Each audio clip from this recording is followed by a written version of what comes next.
Hey everyone, welcome back. Icon here. We are hopping back on board as Dallas and Atlanta go to battle on Gunrunner Domination. So as we hop into this one, before we get really into the gameplay and what's happening, I really just want to talk about the beneficial strategy for this map. So in this map, the best thing to do is to hold down A Dom and B Dom and spawn trap your enemy at C. So if you're talking about good side or bad side, right now you would say that Atlanta has the bad side spawn. So at the end of this first half, so after these next 5 minutes and 15 seconds, if you are Dallas, you want to have a lead here, because as it rotates again, when the next round comes up, you're not going to have the beneficial side. So keep that in mind as this is going on. So this is exactly what Major Maniac was trying to do. Maniac was just trying to hide out over there, and now you'll see, rather than try to capture that A-Dom, he knew that he didn't have any support there. He knew that was going to be a 1v1, and it does look like he went down back there. So this is a good push by Simp. There's one more there. We'll see if he can get away. But this is an intense battle. Man, a two-piece from Simp. It did look like Chicago. It did look like Dallas came off of spawns there and was able to recapture A. But right now, if you're Atlanta, you want to capture B, and then you want to push over towards A, just because it's so hard to get out of that spawn trap at C. So this is a good start here from Empire. Now, I will say that if you were the team that's spawn trapped over at C, the way that you get out of it is you overextend, exactly kind of what CLAYSTER is doing right here. You overextend from C over to A. So this is the exact route that you would take, just because there's only two major choke points over towards B Dom. So if you're spawn trapped at C, it's essentially impossible to get into B. Now, you can do it, but it's just extremely difficult. So that's why you'll see teams that are spawning at C, rather than try to bang their head against the wall and push B over and over and over again, they'll just give it up, and then they'll try to get A. And then if they get A, what that forces the team that had A and B previously to do, it forces that team to go ahead and capture C, and then you can just kind of rotate through and hold down that spawn trap again. So right now, if you're Dallas, you're in a little bit of trouble. You really do have to capture B, and then you have to push forward, because if you get pushed back and you give up B, you're still going to be back in that spawn trap. Now, this is fairly aggressive. I'm not sure how much I like that play from Atlanta trying to capture C. I get that it's going to give them a few points here. So as these next 5 seconds tick off the clock, this is going to give them the lead, right? It's going to give them a 2-point lead over the course of that 5 seconds. But essentially what you're doing is you're spawn trapping Dallas over at B. So it does look like that kill came in. So there was a kill down by C Dom. So that allowed Dallas to capture C. And then now every single flag is kind of up in arms here. It does look like a potential triple cap is coming through. A is neutral. B is in the hands of Dallas. So it looks like Atlanta is spawning at C. So essentially what's going to happen here is there is a big battle going down at A. I can't exactly see who is over there. It's Major Maniac. So this is a big battle. He is going to go down, but what you would have liked to have seen is some communication there, so that him and Celium could have linked up and potentially hit that as a two-piece rather than just multiple 1v1 battles.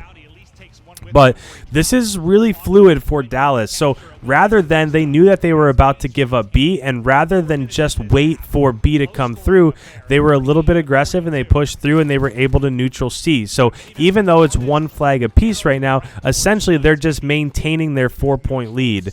So right now you can see in the mini-map that Atlanta is trying to push through to A while Dallas is spawning at A. I'm a little bit surprised that nobody at all is getting C, because if somebody does get C, then they're going to end up taking the lead in this match. So a lot of teams are afraid of C, and rightly so. The last thing you want to do is get spawn trapped there. It does look like Atlanta just secured it, and there's a nice battle going on. It looks like there might be a triple cap almost. Abizi went down right at the last second, but they're spawning there. So they're getting that third hardpoint spawn. So now if you're in Dallas, you might be in a little bit of trouble. So Atlanta has A and B.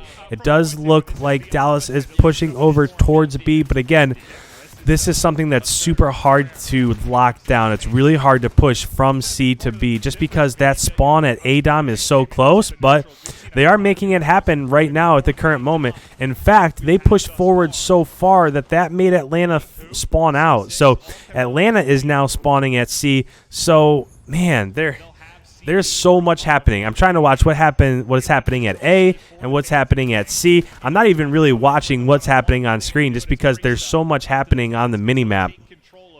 But man, look at all the flags in the top middle. Atlanta just got B. Atlanta just got A. Looks like C was just about captured. You could literally, that mini map that was up on the middle of the screen there, you could essentially just watch this map from that mini map. I don't even know, like I haven't really even seen most of the plays that's happening on screens because I'm just trying to see what's happening with the momentum on both sides. So as this is coming through, Atlanta does have C and B. So with the last 10 seconds here, they are going to go into half with probably somewhere like a 17-point lead. And remember, in terms of good side, bad side, Atlanta was starting on the bad side. So if we were just talking about that first round, whoever spawns on A-Dom is going to probably end up winning that half. And that's not what happened for Dallas. So as this is about to rotate and Atlanta's going to get that spawn, I would be a little bit afraid if I was Dallas. Yes, you're down by 17, but if you were down by 17 coming from bad side, that wouldn't be the most terrible thing. But being down 17 after starting on the good side, I don't know. I'm a little bit nervous for them.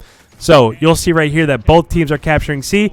A lot of Dallas members are hitting those mid-cuts. That's a big win there on Priesta by Shotzi right in the middle. And what that allows, so that gun battle that was just one in the middle of the map, what that allows is that allows Dallas to hit B from two different angles. So rather than just hit right in front of Simp, it also allowed them to come from pipes. Now, nothing ended up coming from that. It does look like Atlanta is getting the majority of the kills over there at B. I would expect a cap to come in relatively soon, and this is one of the things that Atlanta does best. They're in position to capture B, but just like right there, that kill from Abizi, he didn't just stand there and capture B and wait for somebody to come attack him. He jumped forward to finish that kill, and then when he finished that kill, then he went back and finished capturing B. It looks like Simp was just able to push up and neutral C also. And if you're a Dallas fan, look at how far back they're spawning. This is exactly what Atlanta does in respawn games, is that they don't just take A and B and just rest on their laurels. They'll push out into those cuts. Look how far ahead they are. They know that they have Dallas spawning back, way back far in back C. They're pretty much behind where that second hard point was. So rather than stay there, they push out and they just continue to push them back further, and they just assert their will on basically everybody. So as we're watching this, nice job by Dallas. They were able to overtake B. So now if you're Dallas, you want to push out towards A, because if you can capture A, then this is exactly what happened in the first round. There was that one point in time where they captured B, they were able to push out into A, and then as they were capping A, it spawned Atlanta out all the way in CDOM, and that's a way that you could come back. Now, if we're talking about points, right now there are 4 minutes left. Over the course of a domination game, you can make up 12 points a minute. If you have 2 flags, the enemy team has 1 flag, you can make up 12 points. Well, if there's 4 minutes, that's 48 points that you can make up. So if they hold 2 flags, they can absolutely come back with just a 1 flag advantage, but that's almost impossible to do, right? There is so much happening in a domination game like this against pros that it's really hard to just hold down 2 flags against the enemy. On this map, really the only way that you can do it is if you have A and B and you're spawn trapping them at C, but right now there's so many things that are happening at the moment. It's just impossible to really even diagnose what's going on. This is, if you're like a coach for one of these pro teams, this is where you really do have to break it down like rotation by rotation almost. And right now, so this is a smart move by Abizi. You'll see that he very easily could have captured C right there, but if he captured C, there's a greater chance that Dallas is going to spawn out. And you see this happen all the time. So with the neutralizing, you just neutralize that flag so Dallas isn't getting any points. But rather than cap it and spawn them out, you leave them there. It's just, man, it's just really... it's really just taking advantage of the situation against your teammate. Or against your enemies. Now it does look like they're coming through. And again, this is like what I was talking about just a minute or so ago. This is what Atlanta does. Rather than just sit back, they have A and B. Rather than just sit back and just kind of rest there and wait for Dallas to finally push out, they push ahead so much. There was so much pressure on that C flag that think about how much time has gone by when Abizi neutraled that flag. That's when all that pressure started, when Abizi was pushed up and that flag neutral was happening. So think about, that was what, a minute and a half ago maybe? So it's just now that Dallas is able to push out and put some tension on B. And just as that happens, they've recovered. Simp gets a kill. Simp and Cillium. I keep getting these mixed up, which I don't know how. It's just a tongue twister. But there were so many kills that went through right there. As soon as Dallas started to get out of the hard point, Atlanta recovered, and now they're stuck again.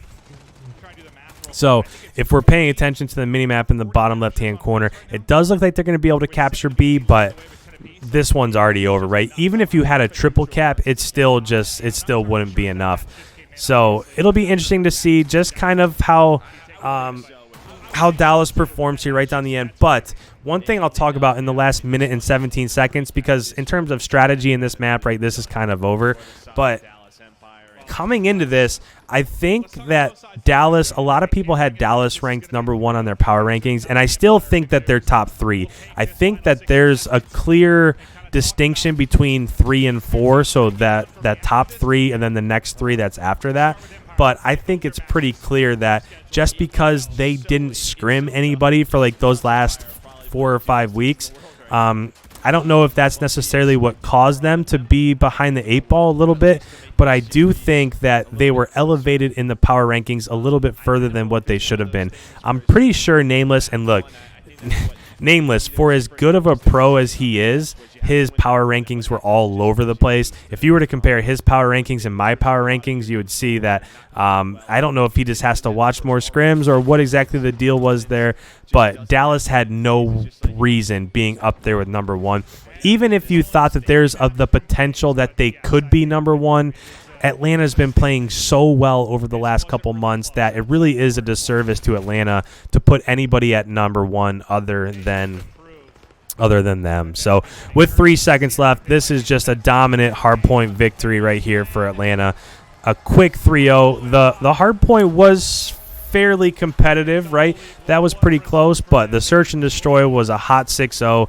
This domination was an easy win. So as we kind of watch the handshakes here, that's exactly what kind of we expected to see here. So as tomorrow's matches comes up, we'll see Chicago again. We'll see Atlanta again. So a lot on the agenda for tomorrow. If you're new around here, make sure you hit that subscribe button. I'm going to be breaking down all of this for the last day. And as the weeks go on, I'm going to go back. I'm going to take a closer look at some of these SND games. I don't want to break down the entire game because I think it's a disservice to some of these teams that have put in so much time. I will break down like the last couple rounds of a match, something like that, kind of what's happening, how rotations are happening and stuff like that. But I don't want to break down the whole thing just because I don't know, I'm just kind of paying respects to the teams here. But I will break down a few rounds so you can see how people rotate. But with that, guys, thank you so much. I appreciate all the support. Don't forget to leave a like before you head on your way, and I'll see you in the next one. We'll see you.